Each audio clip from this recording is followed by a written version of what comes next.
Video, or the last videos, I got to talk about retro, faith, glory, and now I'll talk about Apollo, because it has the weirdest story out of all these, so might as well go ahead and go. Oh, and I remember I was showing you my art wall of inspiration.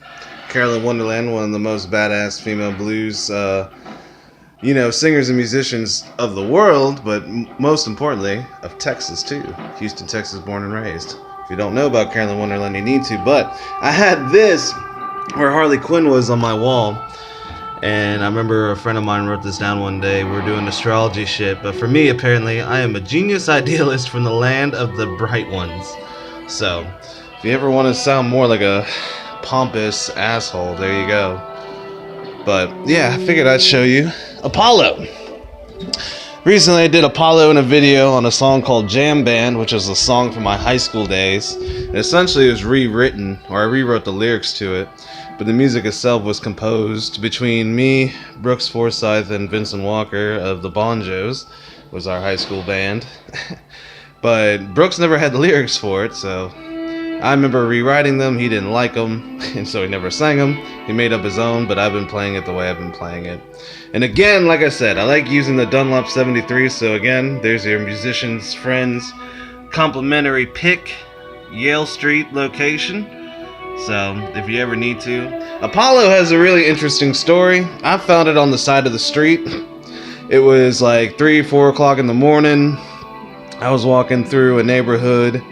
This story sounds bad, but pretty much it was like, what was it? It was like 3 or 4 in the afternoon. I was walking through the Heights, and this guitar, it didn't have strings on it. It had like 2 strings on it, and it was in the trash can along with a bunch of other stuff. And so I pulled it out of the trash and brought it home. But it's nothing special. It's your standard, Fender, Squire by Fender Acoustic. I think the VIN number's in the middle, if I remember right.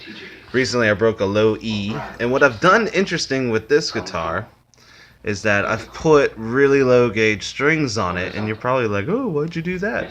Because I like using Apollo for G tunings, like G, F, F sharp, even A. I'll tune it up too.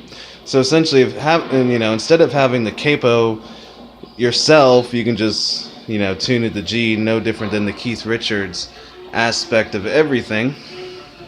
But pretty simple guitar, nothing weird about it. It's got its fair share of dings, along the guitar. I honestly think that someone just saw the broken strings and thought, oh, this is a piece of shit. Like they're going through their grandma's house kind of thing, and they were just like, oh, throw it away. And it was one man's trash became another man's treasure, and I decided to save Apollo. So I'll go ahead and expose what it truly is. Let me get my headlamp light in here for you. There we go. Sorry. And then you can take down all that information and you can tell me about it. Made in China. So there's the political battle there of Chinese goods. But has those numbers on it. I'm told that because that serial number is different or whatever, that it might have been refabricated in Nashville, but I don't know how truthful that is. But basically I can't get any information on this either. It was made within like the last 5 years, but currently it's in G. I usually keep it from anywhere from a half step down all the way up to A. So it's my high range acoustic, which is why I have my lighter strings on it. As you saw, I had those 9-gauge Ernie balls, and so if you can guess, basically all I did with this guitar is I found 6 random strings, created a custom gauge, so I can't even tell you what the strings even are, because I was just trying to create something simple, but pretty simple guitar, nothing too wild. As you can see, it's had its fair share of nicks from the Metro bus and then the previous owner, whoever it was. And oh yeah, give a shout out to my sister for giving me this shirt that only God can judge me. So thank you, sis. My Leah, love you for the shirt. And soon she'll beat her cancer, so, all in all. But as you see, some damage to the neck. And there you go, the ever important trademark backed by Fender Designs. And you know, all in all, it's really not anything crazy. I just call it Apollo just because I found it in the trash, and it's like one of those mystical God moments where, you know, it's just like, wow, you know.